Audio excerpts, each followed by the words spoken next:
on, y'all. Here we go. Kev Mac videos. This is Hen Gee, 6 in the morning, police at my door. Fresh Adidas squeak across the bathroom floor. My homeboy Hen Gee put me up on the track. My homeboy Hen Gee put me up on the track. That's how we do, you know what I'm saying? Los Angeles, from Brooklyn to LA. Hen, you was one of the first videos I ever did, man. Oh yeah, man, I enjoyed it, man. It got me out there in different areas I wouldn't be through music. That's some, you know, so that was dope, man. I appreciate it, man. So it's a real magazine. I showed a couple of cats from New York, and they looked at it and they compared it to what's that magazine I was telling you? Feds. So it's like the West Coast Feds. So it was really appreciated within the streets out in the East. And out in the West, of course, they do, because I see a lot of introductions that you do from cats from different neighborhoods and stuff. So that's a lot of street knowledge, as you could say. You know, Hen Gee, all hood Kev Mac videos. Proud to be a part of it, y'all. Yeah, don't forget you one of the forefathers of hip-hop in L.A., man. Oh, yeah? Oh, I thought I was just doing a shout-out. So, yeah, I am actually one of the forefathers, you know. We hooked up with Ice-T back in the days, in the early 80s, and met him at the Veterans Auditorium in Culver City. He was doing something with Uncle Jam's Army. Me, Evil, and my boy Shaquille rolled up there. We had to find an MC because we was over there in Cudahy, on the other side of town where the Latinos at with Cypress Hill. They was younger, checking us out, Mellow Man Ace and Sin Dog, watching me and Evil do our thing as the New York Spin Masters. Where we met Greg Parks, actually, where he introduced us to the other side of Los Angeles, to the west side, where we met Kev Mac.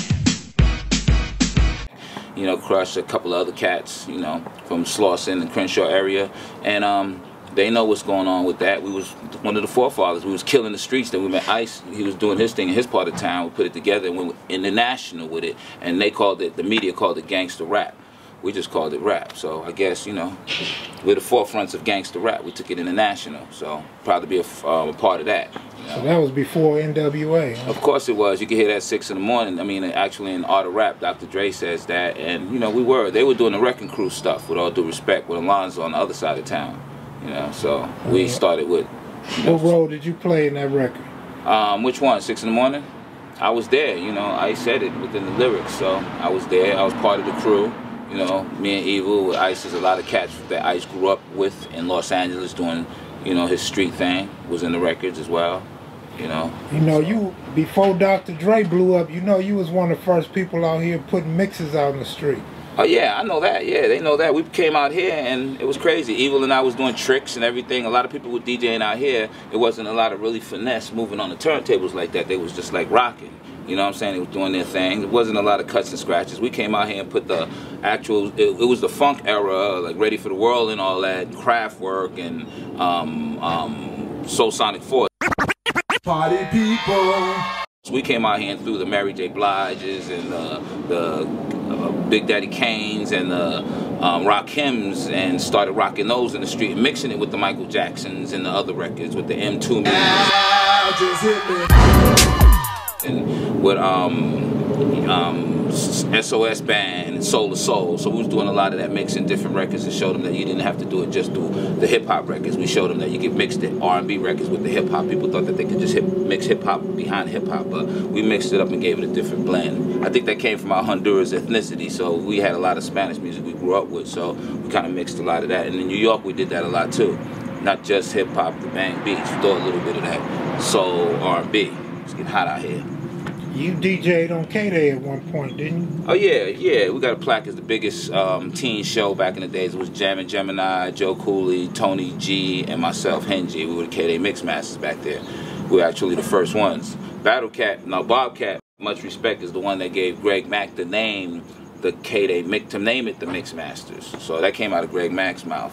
And I told Bob that too, and Bob already knew that. So that's a little history that a lot of people ain't talking about. But yeah, he was a mix master. When I was mix master doing my thing, it was crazy. At a moment that, you know, we couldn't play 6 in the morning. Of course, the lyrics was dirty and all that, so they wouldn't play that.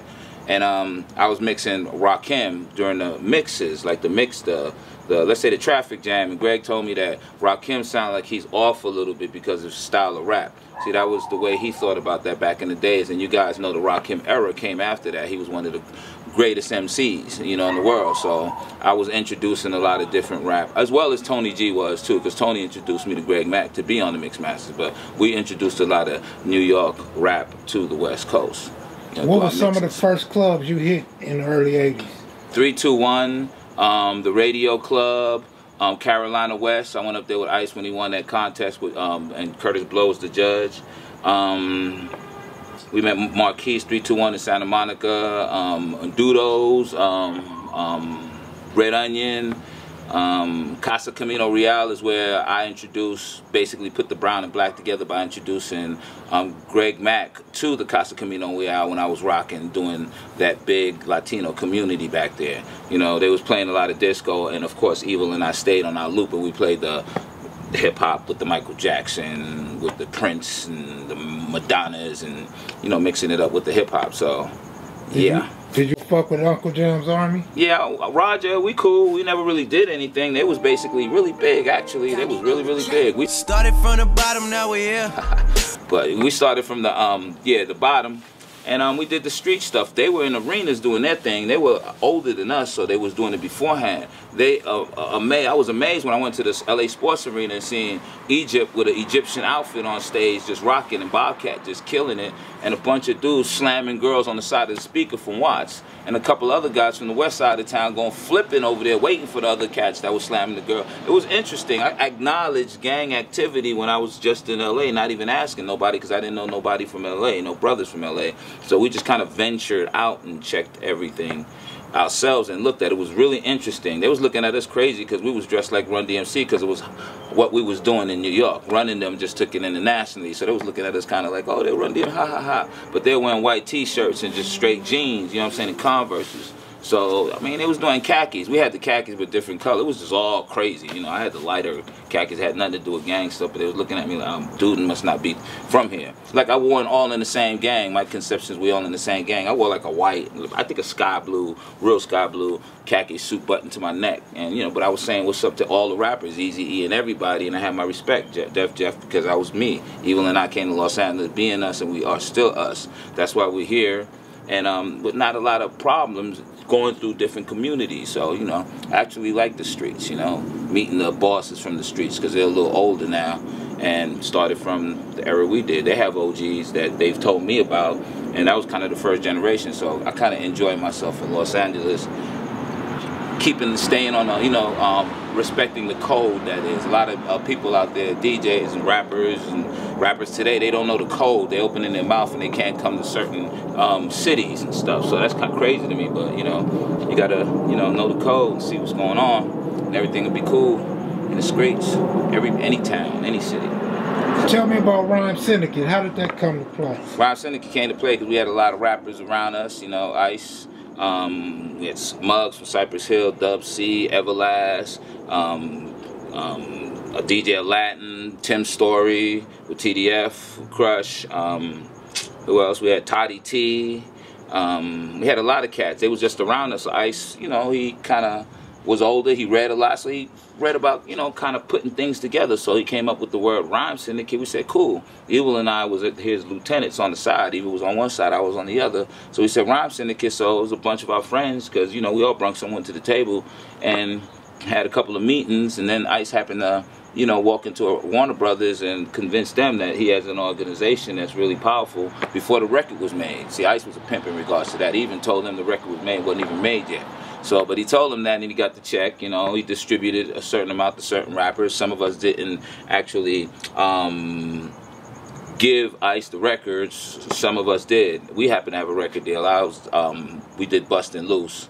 And Bustin' Loose was an interesting situation, because when we did the video, everybody that was hot in LA, even Rosie Perez, she was doing that Spike Lee movie. She was there. She couldn't even be in a scene because, you know, she was doing that with Spike. But everybody was there. Everybody from Soul Train, Kev was there. My man Greg Parks was there. Everybody was there. Cypress Hill was there. And from that video, actually, a lot of the same people was in Everlast's syndication video. So it seemed like I basically brought all the people for the video to be in Everlast and my video. That's how cool we were. We just shared audiences and ideas and stuff like that. But everybody had their originality, which is really not a thing of today. But yeah, Rhyme Syndicate was just a bunch of rappers from different parts of the city. I forgot, we had Bango, Crazy Bango, from with Bone Thugs in them from St. Louis, and a couple of New Yorkers, Bronx Style Bob. I can't forget about Donald D. He'll kill me if I forget about him. You know that cat, right? King T. Of course, we had DJ Pooh, and I can't say everybody's name. I should. It's, you know, it was all family. I'm a little older now, you know, so blame that on the age, right? Yeah. So what else, Kev? I hope you edit the hell out of this, man, because I was saying, he was going to say, yo, you said too much. Oh, man. Yeah, everybody got something to say too much. Oh, one last question. Yeah. Oh, you still talk to Ice-T? Yeah, we still talk to, I still talk to Ice. I'm actually doing the Art of Rap, Latino. Ice is executive producing it with me. You know, he co-signed, and yeah, I talk to Ice here and there. We're still in communication. Evil still flies out and make that international dollar with Ice. You know, Ice is really busy at the time, but, you know, I'm glad that he's still up because that keeps our legacy rolling. So, you know, we coming, we doing our thing. Everybody's busy. We're still in the game. You know, I don't sell dope yet. You know what I'm saying? Still do music. Alright, so that's right, Art of Rap Latino. We did the original Art of Rap. I had 50 of the most influential rappers on there. Check it out, it's on Netflix. Ice executive produced that. I was one of the associate producers. Mickey Benson, Shawnee Sean, a couple of other friends of ours, George and Orsa. And we did the Art of Rap Festival with a lot of rappers from the Art of Rap on there. And now we're doing the Art of Rap Latino because my friend Guy Osiri, Madonna's manager, he was managing me when he was 19. Now he manages U2 and Madonna. He sang Candlebox and Alanis Morissette. You see how things go? He was underneath Ice and I. He told me, Hen. I was showing him a dope MC. He said, yo, why don't you do Spanish? If I wanted English, I go down the block and talk down the hall and talk to Jay-Z. So that shut me up. You know what I mean? I wanted that to come with a check though, but from that time to now, I've created with Spider the Art of Rap Latino, and it's coming soon, and it's just Spanish rap, but it's still got the vibe of the hip-hop that you guys like. You know what I'm saying? If you like what era we came from, it's like a today's version, and they work hard outside of America, unfortunately, because they have more of a struggle because they want to be what we picture over here, but we're showing them that they could be from different countries and wave their flags and be together. You know what I mean? That's what we're doing on that, on the Spanish tip, but they saying they're doing their hip-hop really hard. They're all on artofraplatino.com. The rappers got mad views. Come be a part of it. If you want to MC or something, you might want to feature. You know what I mean? Just Google us, Art of Rap Latino. That's what I'm doing right now. Yo, this is Hen Gee, E. Shout out to Kev Mac Videos on YouTube. That's right, y'all. We go way back, and we don't stop till the casket drop. Word.